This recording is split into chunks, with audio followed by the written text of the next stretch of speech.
They sold me a dream, now my people paying in blood. Where was God when I needed love?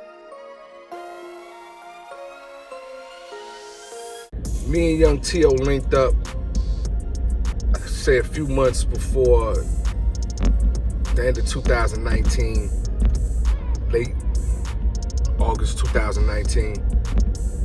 A partner of mine, Sinatra, was doing an event out in Anaheim, and he invited T.O. And me and T.O. ran into each other and immediately struck up a rapport. 9 songs, 9 bangers. It's really like a long EP. It's not even 30 minutes long, but every song is significant. Every song stands out from the other one.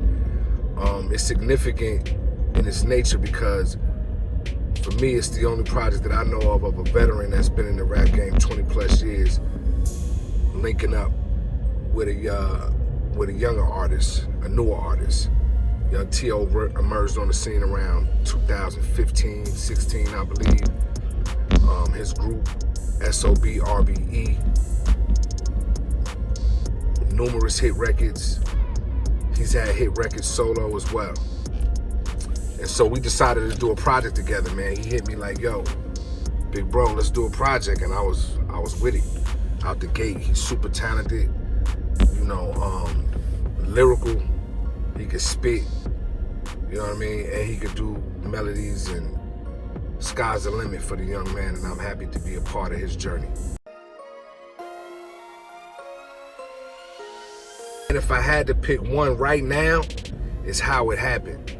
And that's because me and T.O. just on there spitting, you know what I mean? And it's an up-tempo track, you know, a lot of times most tracks nowadays are mid-tempo to slower tracks, man. And I'm most comfortable on the up-tempo stuff.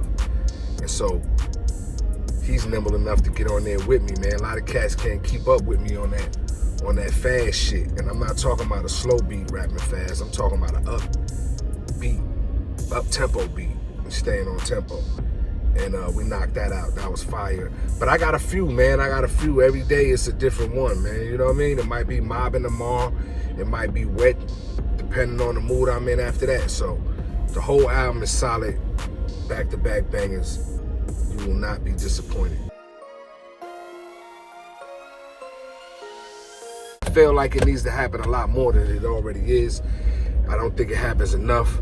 For whatever reason, these younger artists and these older artists are, you know, allowing their egos and ignorance to keep them separated. But that's exactly the opposite of what should be happening, man, because that's the way,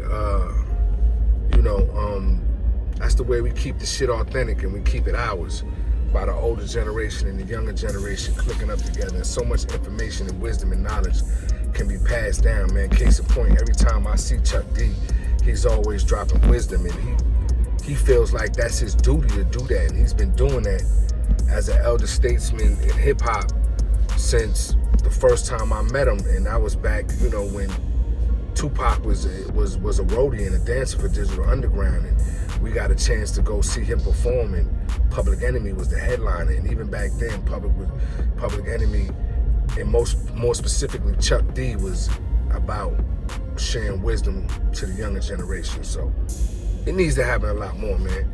Y'all cats get off your high horse, start, you know, OGs reach out to the youngsters, man, and youngsters be open enough to be receptive of the information that could be hand delivered to you, because you do not know it all.